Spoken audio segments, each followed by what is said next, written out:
Welcome to another episode of Fill in the Blank Podcast. Do you like how I start off the show now instead of being like, hey, this is who I'm with right now? However you feel Comfortable authentic. Yeah, as long as it's authentic. Well, I'm here with Tashawn Collins, who's been on the original Out of the Blank series. What's up? And it's your premiere show on Fill in the Blank. Do you know what we're talking about today? We're talking about the one, the only, Bigfoot.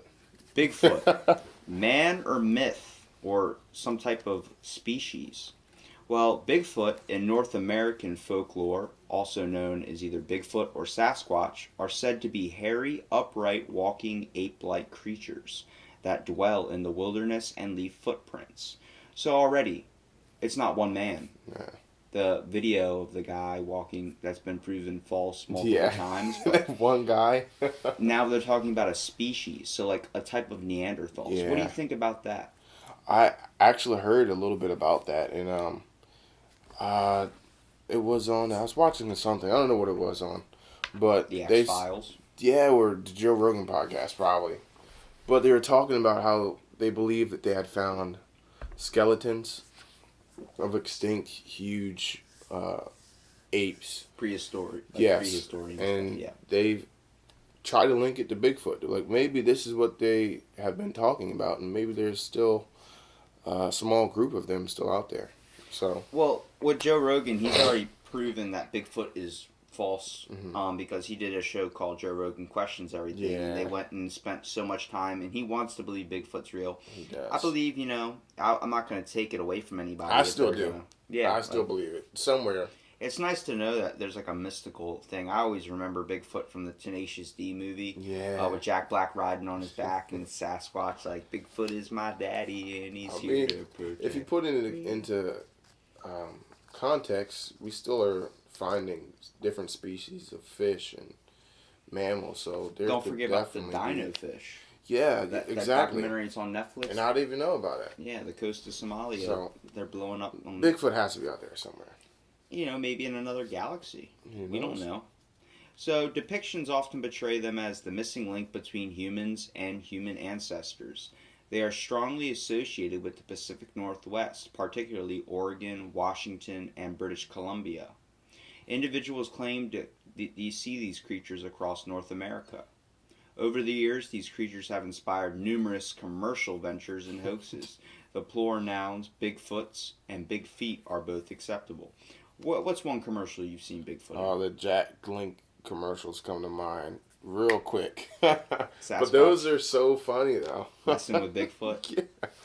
Those are iconic commercials to me. So, some crazy things that I like to highlight and write down with all these facts is Bigfoot is actually a species, not a single creature. They are believed to bury their dead, which is why no body has actually ever been discovered. And then another theory why no one has actually seen Bigfoot is that a Bigfoot actually has apparent psychic powers, which is why no one has ever seen him, because if you have, he has wiped your mind clean. Imagine that. Imagine a telepathic Bigfoot. But that's the whole aspect, I believe, where we talk about the Loch Ness Monster, and like we create these giant like narratives of these beasts and creatures that have like some mythical power. It's the whole idea of folklore and religion. Yeah. We're looking to give something more power that's bigger than ourselves. So we would never be able to control it. We would never be able to harbor it. Like the only things that we have on this earth that are something we cannot, like we can try our best to control but never fully, are natural things. Or even to understand. You know? Like, we can't fully capture water's ability. We can't fully stop a tornado. Like, not yet, We're still recording them, and driving into them. Yeah, that's what's better than when you're filming and some dude's pants get blown off. You get that on tape. Whoa, you America's Funniest Videos. Yeah. So, let's talk about the description of Bigfoot. What's your description of Bigfoot? I'll say, 10 feet tall. Big, hairy, smelly, fast, agile, but destructive. Agile, really? Yeah, you see Bigfoot as being agile? I would say so. More agile than what we think. A lot of people depict him as clumsy, I wouldn't say. See, so. I always pictured him because they say Bigfoot. I figured that he has one foot that's big, not multiple. Not both feet are. Just big. him hobbling on one foot. Like you see a human-sized footprint, and then you see a giant foot right beside it, like when someone's taking steps. And it's always show that one footprint. Well, you were pretty close with 10 feet. Yeah. People who claim to actually have seen it describe Bigfoot as large, muscular, bipedal ape-like creatures, roughly 6 to 9 feet. Damn. So they're covered in hair, described as black, dark brown, or dark reddish, which has probably been like most of the claims on TV, like different shows animating Bigfoot. Exactly. And the enormous footprints for which the creatures are named are claimed to be as large as 24 inches, also 60 centimeters long and 8 inches or 20 centimeters wide. Some footprints cast have also contained claw marks, making it likely that they came from unknown animals such as bears, which have 5 toes and claws. Wow. Well, how big is Shaq's foot? How big is Shaq's foot? I think it's bigger than It's like what size is he wearing? Just trying to put it into context. I'm pretty sure he wears like a size 16 or 17 inch shoe. Wow, and Bigfoot's foot is what, 6 inches bigger than that? But Shaq's like 7 feet tall, right? Yeah, so Shaq's a big guy. 2 or 3 feet taller than Maybe him. it's Shaq. Maybe Bigfoot Shaq walking around out there. Are you being racist to Sean? No, I'm just. It could be Yao Ming. He's taller than Shaq.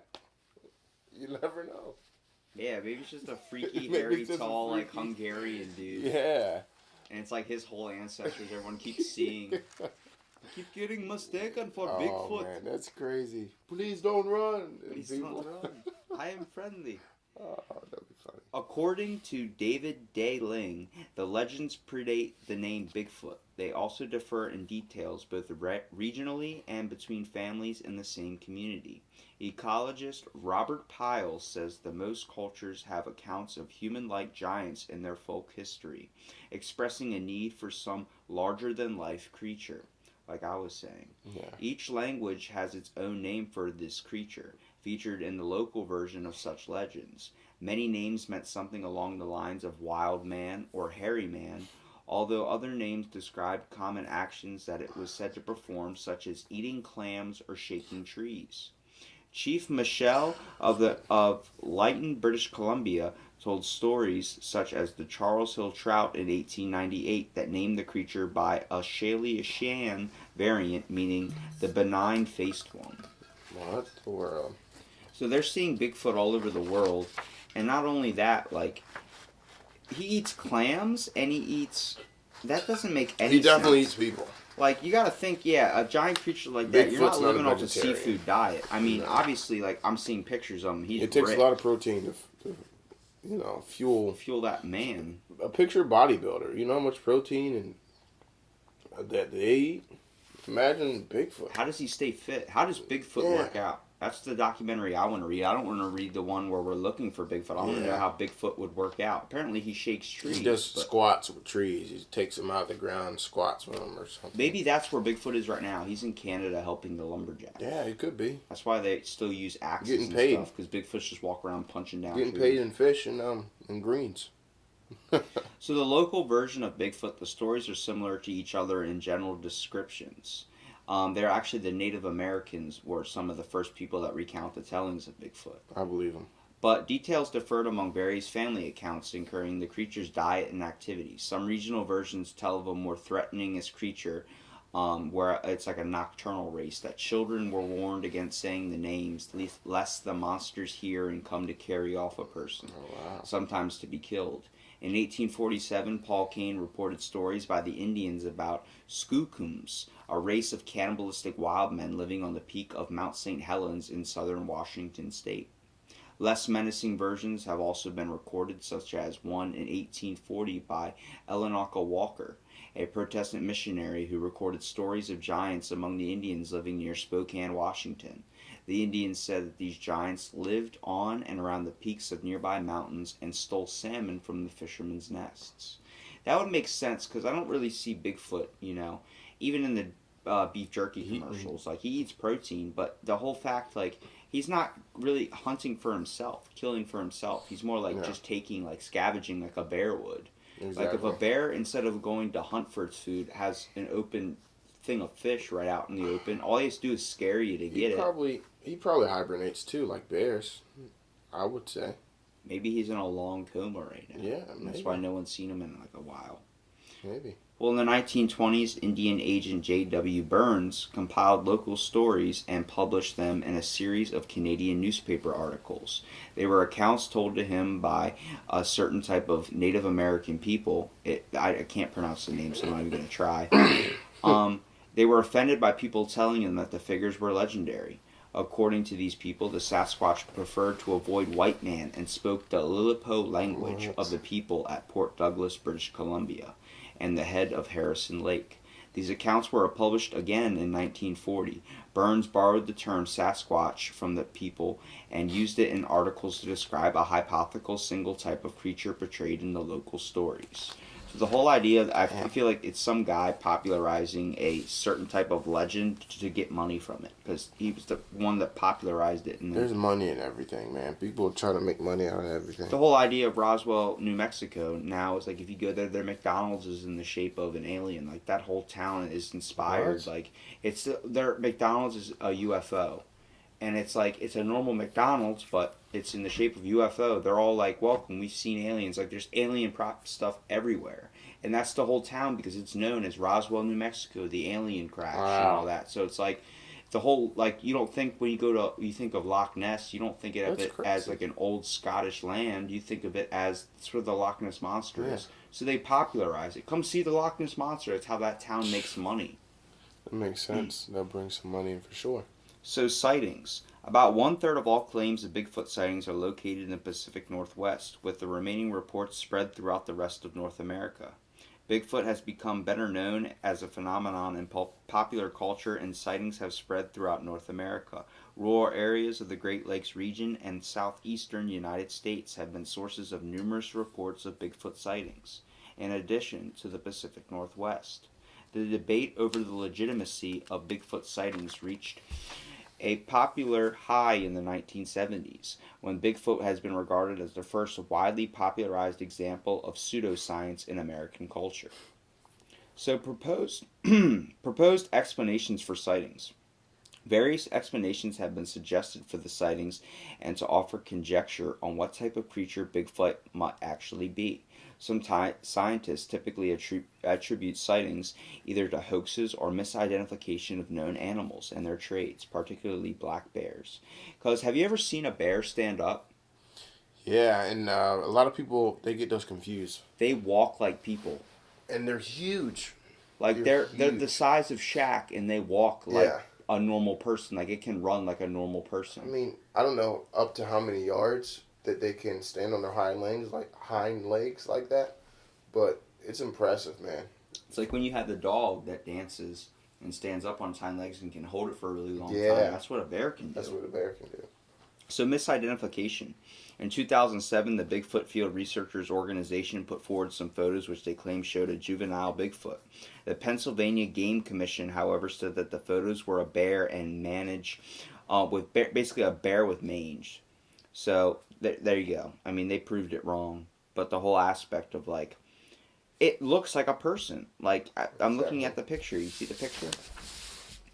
That looks like a Bigfoot. That does not look like a bear. Abnormally long limbs, arms, yeah. But the whole aspect of the legs, like it has more human-like characteristics. You don't picture a bear, especially with so much fur, or how especially with the legs that long. Maybe that might be a bear, like they said, with mange. But the whole aspect of maybe it's coming out of hibernation, so it's a little bit thinner. So, however, anthropologist Jeffrey Meldrum, Ohio scientist Jason Jarvis said that the limb proportions of the creatures were not bear-like. They were more like chimpanzee. So, still kind of giving belief into the Bigfoot. So, some hoaxes. Both Bigfoot believers and non-believers agree that many of the reported sightings are hoaxes of misidentified animals. Author Jerome Clark argues that the Jacko affair was a hoax involving an 1884 newspaper report of an ape-like creature captured in British Columbia. He cites research by John Green, who found that several contemporaneous British Columbia newspapers regarded the alleged capture as highly dubious, and notes that the Mainland Guardian of the New Westminster, British Columbia wrote, "Absurdity is written on the face of it." So, even, you think of British Columbia or somewhere like that, like up in North America, as elegant. Like, when we try and think of famous things, or try and think of, like, elegant, what's the one accent you do? A British accent. Yes. Hello, would you like some tea? Italian. A lot of people like to try to do Italian accent. You go to Italian for classy. Yeah. Hey, spicy meatball. Classy is romantic. Yeah. Oh, you mean the actual language of Italy? Yeah, someone who is from Italy who not the historic mobsters. Speaks a little bit of English. I got the pasta on the like shirt. Drop the spicy meatball. Exactly. So Tom Biscardi is a long-time Bigfoot enthusiast. It's a good last name. And CEO of Searching for Bigfoot Incorporated. He appeared on the Coast to Coast AM Paranormal radio show on July 14, 2005, and said that he was 98% sure that his group will be able to capture a Bigfoot, which they had been tracking in the Happy Camp, California area. 98.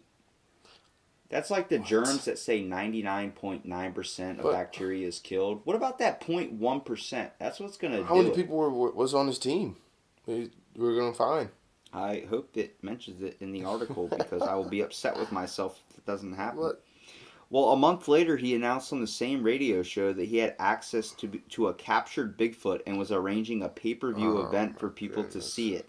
He appeared on the Coast to Coast AM again a few days later to announce that there was no captive Bigfoot. He blamed an unnamed woman for misleading him and said that the show's audience was gullible.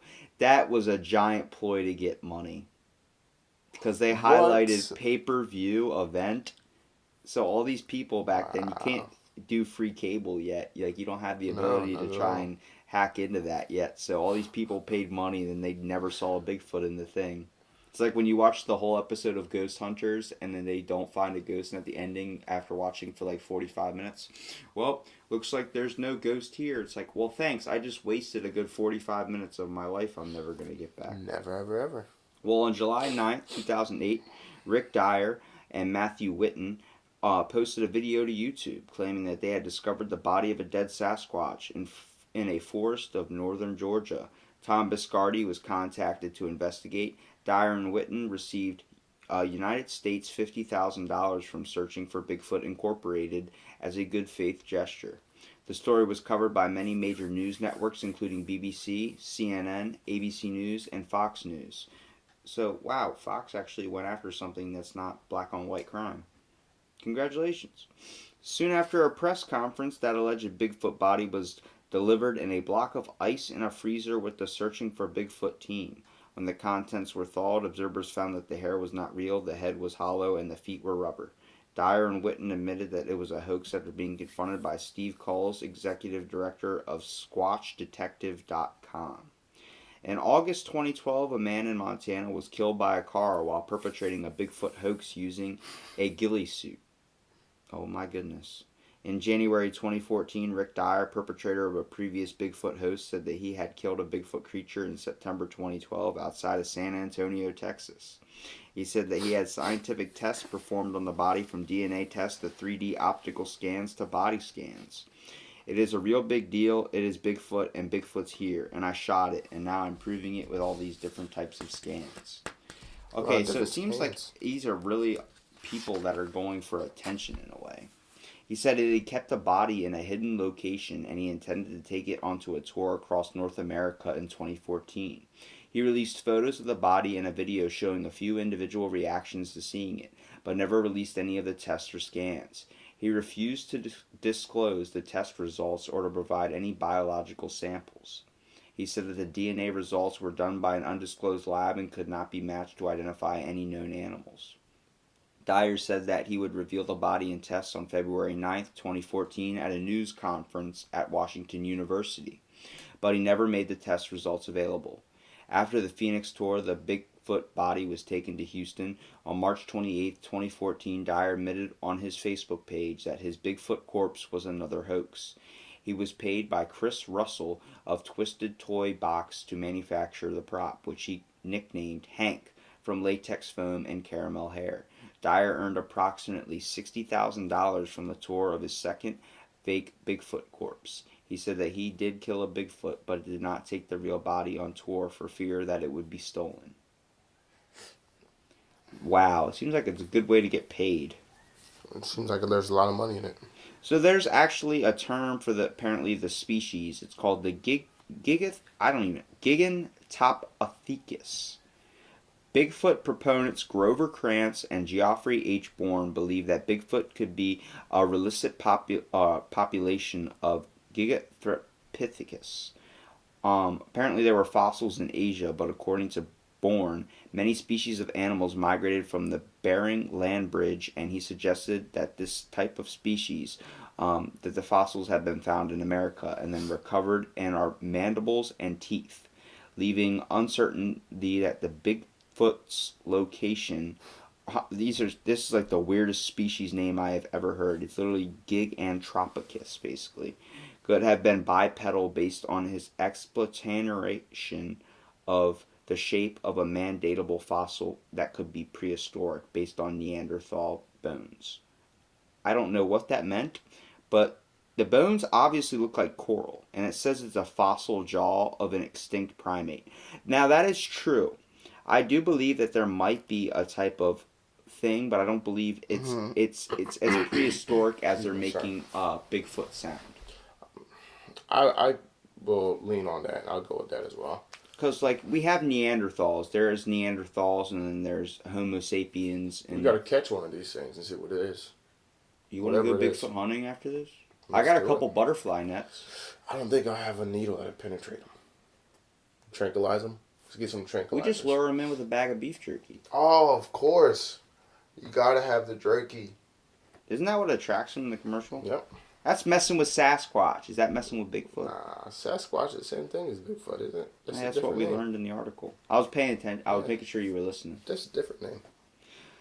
Well, they also think it's like extinct hominids, like you were saying. A primatologist, John R. Napier, and anthropologist Gordon Strasberg have suggested a species of Promorpheus as possible candidate for Bigfoot's identity.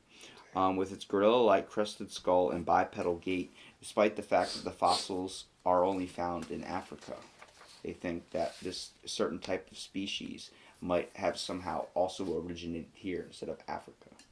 But what? I would have never thought that they would have found them in Africa. Well, there's a type of extinct, like prehistoric type beast, like Neanderthal, like ape-like creature that was found in Africa, which is possible because in Asia they find things that they can chalk up to something that's closely related to a prehistoric dinosaur that's more like a dragon, which is why their whole myth came from.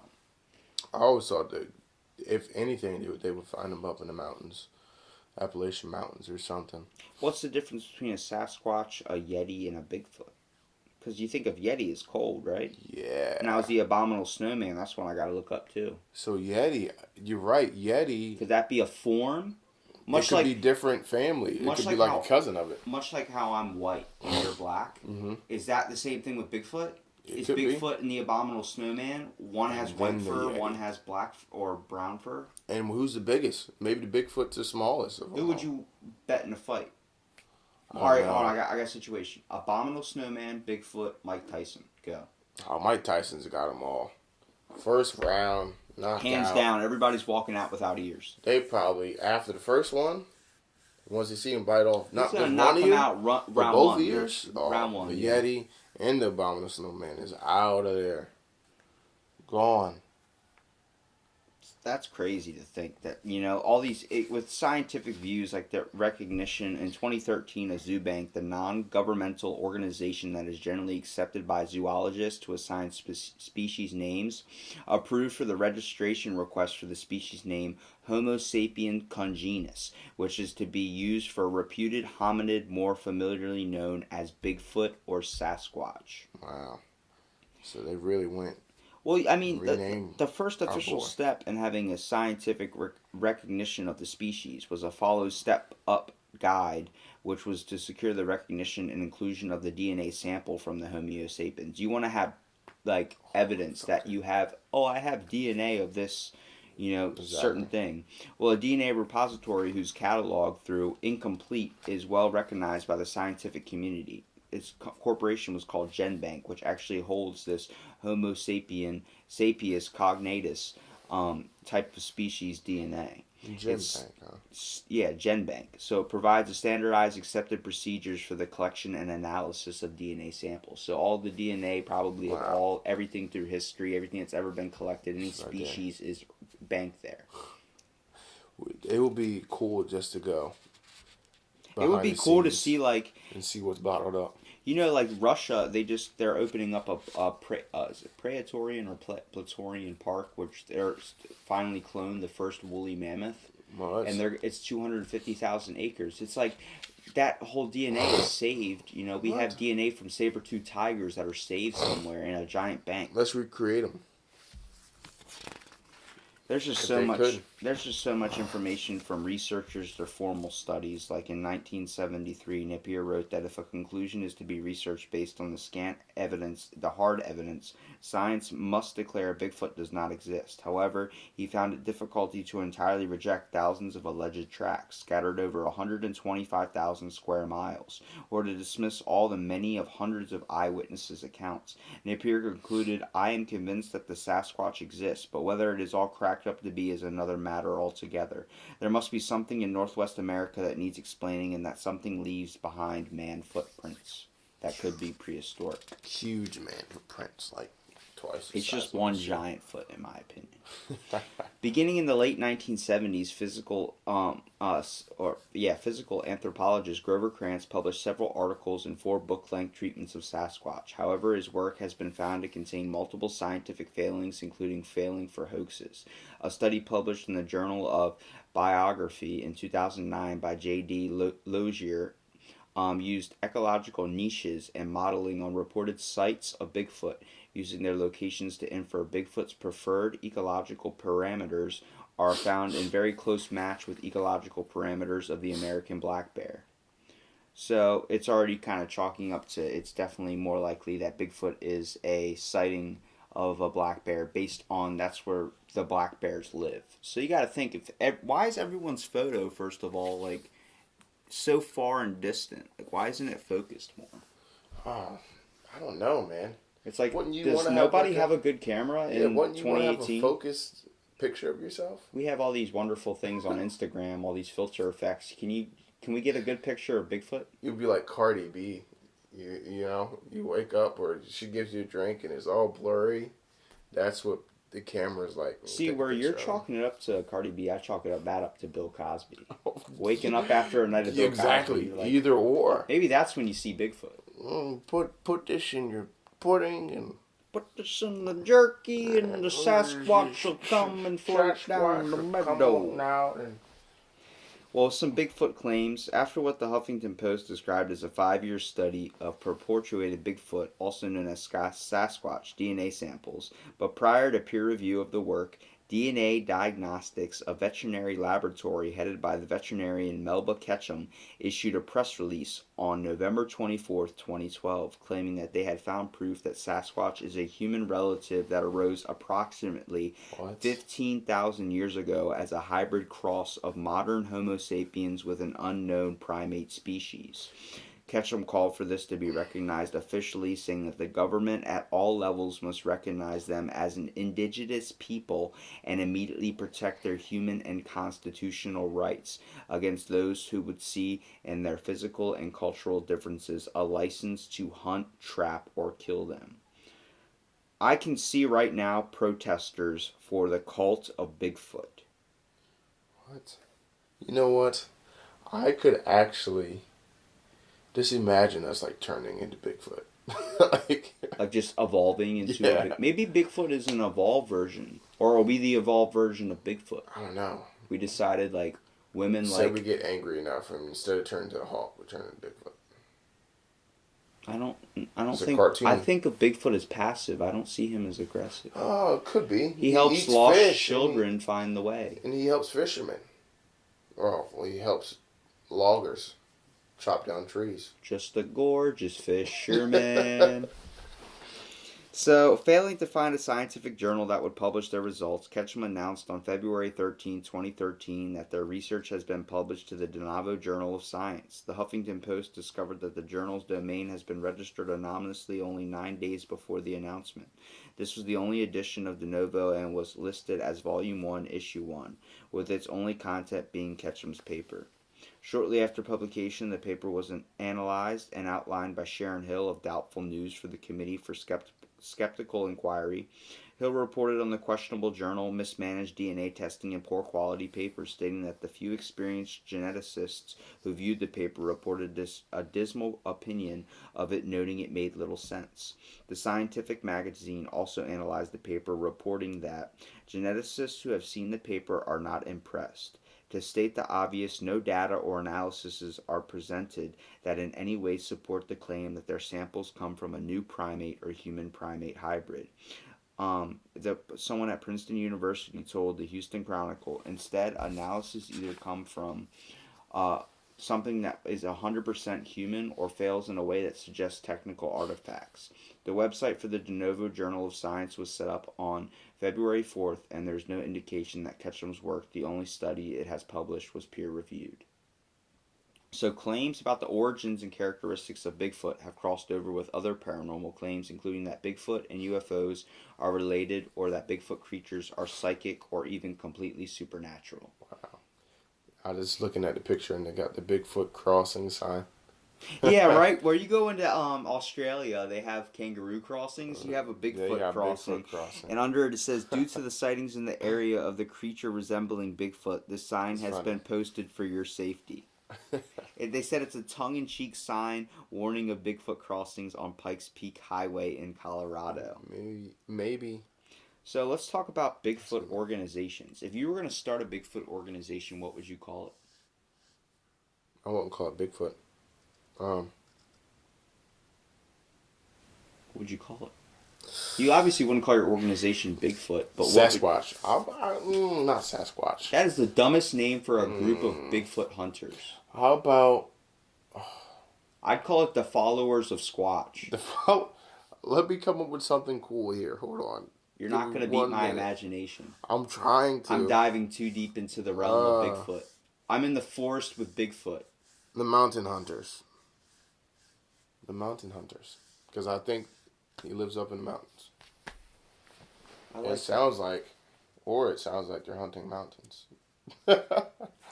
Whatever context you want to put it in. The Mountain Hunters. I like another one, which is going to be the group of researching individuals in the discovery of what's bigger than feet. What's bigger than feet? What's the abbreviation for it? Like TH.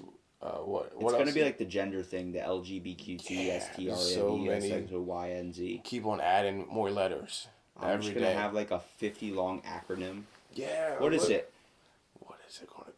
Well, in short, we call it the A, B, C, D, E, F, G, H, I, J, K, L, M, N, P, Q, R, S, T, U, V.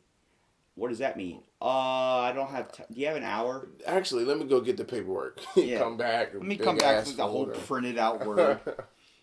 So, Bigfoot organizations. There are several organizations dedicated to the research and investigation of Bigfoot sightings in the United States. The oldest and largest is the Bigfoot Field Researchers Organization, the BFRO.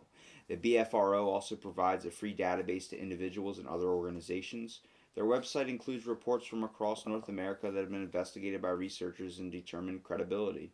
In February 2016, the University of New Mexico at Gallup held a 2-day Bigfoot conference at a cost of $7,000 in university funds. Damn. So a university in New Mexico. Wow. Congratulations, guys. I definitely want to get my degree from there. Is there a degree in Bigfootology? Because I feel like after this article, I'm pretty established on Make your own. So, in popular culture, Bigfoot has a demonstrable impact on popular culture phenomenon. When asked for her opinion of Bigfoot in September 27, 2002 interview on National Public Radio's Science Friday, Jane Goodall said, "I'm sure they exist," and later said, chuckling, Well, I'm a romantic, so I've always wanted them to exist. And finally, why isn't there a body? I can't answer that, and maybe that doesn't exist, but I want them to. In 2012, when asked again by Huffington Post, Goodall said, I'm fascinated and would actually love them to exist, adding, of course it's strange and there has never been a single authentic hide or hair of the Bigfoot, but I've read all accounts. Okay, she quoted literally saying, I'm fascinated and would actually love them to exist. Wow. Adding, it would be totally amazing. Just that whole attitude, I already pictured someone not of high intelligence who carries their dog in a purse. So some also things with Bigfoot. There's also a Bigfoot trap. He's also part of cryptozoology. Mm-hmm. Harry and the Hendersons, that whole TV show that inspired Bigfoot. And then also a skunk ape. I don't understand what that all means, a skunk ape, but, take that where it lies. Skunky. So what's your overall conclusion on Bigfoot? Would you like to believe he's out there? Hey, I really do believe there is something out there. Whether you want to call it Bigfoot, Sasquatch, Yeti, Abominable Snowman, or maybe all of them. Maybe it's just a species of distant cousins of Yetis or whatever. Do you want to go get a couple flashlights and a tent? Let's do it tonight. Let's leave tonight and go in this hunt and venture for Bigfoot. You're off all next week, right? Yeah, let's do it. Let's do it. This is not a week-long adventure. This is like a 3-month long It could be life-changing. This is a journey. Exactly. We're going to quit everything. Tell our family we're going until we find Bigfoot. Let's get the tent. Let's get the survival kit. Let's get everything. Your thing, instead of mountain men for the Bigfoot hunters, you should be mountain adventurers in the search of the prospect of foot. That one's definitely a lot better. You gotta have an educational one, one that's super long, where it's oh, that must be an actual government organization. We didn't put that one up. Yeah, oh god, they didn't, buddy. we're a hoax. But hopefully anybody that finds interest in Bigfoot, and it seems like it's a nice story to believe that it's out there. And who's to say what's right and what's wrong? What have we discovered yet? Maybe there's a Bigfoot on a planet somewhere, watching over us. And maybe who knows? Maybe Bigfoot is God. The religion of Bigfoot. That's our cult name. Let's do it. Well, thanks for being on this episode of the podcast, and hopefully everyone could kind of take a little bit of seriousness out of our obvious hoax remarks. But stay tuned for our next episode.